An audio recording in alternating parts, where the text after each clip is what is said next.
Bienvenue dans votre chaîne préférée, l'information en temps réel, la République de l'info. Avant de commencer, n'hésitez pas de vous abonner à la chaîne et d'être courtois dans les commentaires. Du côté du Mali, après avoir retenu l'attention de la communauté internationale, Nations Unies, Union africaine, CEDEAO, et cristallisé les relations entre Bamako et Abidjan, l'affaire des 49 Ivoiriens arrêtés à l'aéroport de Bamako le 10 juillet 2022 est-elle tombée dans les oubliettes? Le débarquement de 49 Ivoiriens à l'aéroport de Bamako en juillet dernier, est-il dans le cadre de la MINUSMA, a provoqué une énorme brouille diplomatique entre le Mali et la Côte d'Ivoire. Pour cause, les autorités maliennes ont indiqué que ces personnes n'étaient pas en réalité des soldats mais plutôt des mercenaires à la solde d'Abidjan pour déstabiliser Bamako.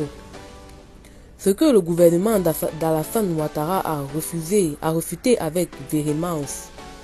Sous les auspices de la médiation togolaise, 3 femmes du groupe détenu seront libérées en début du mois de septembre. À la suite de cette libération, alors que tout le monde voyait des signaux verts pour que les 46 autres retrouvent leur famille en Côte d'Ivoire, le ton montera du côté des deux pays protagonistes. Bamako aurait réclamé des contreparties qui ont amené les autorités ivoiriennes à considérer leurs compatriotes comme des otages. Depuis un sommet extraordinaire de la CEDEAO à New York, on observe un silence autour de ce sujet. Aujourd'hui, il faut croire que le Mali et la Côte d'Ivoire ont compris qu'ils ne gagnent rien à médiatiser exagérément cette affaire. Les sorties malencontreuses du gouvernement ivoirien se sont arrêtées. Au même moment, la procédure judiciaire annoncée contre les 46 Ivoiriens restés en détention n'est plus médiatisée.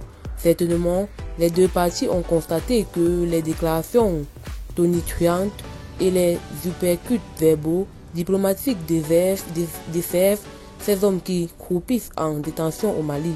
Ainsi, il semblerait que des échanges sont maintenus entre Bamako et Abidjan sur la question sous la médiation désormais discrète du Togo.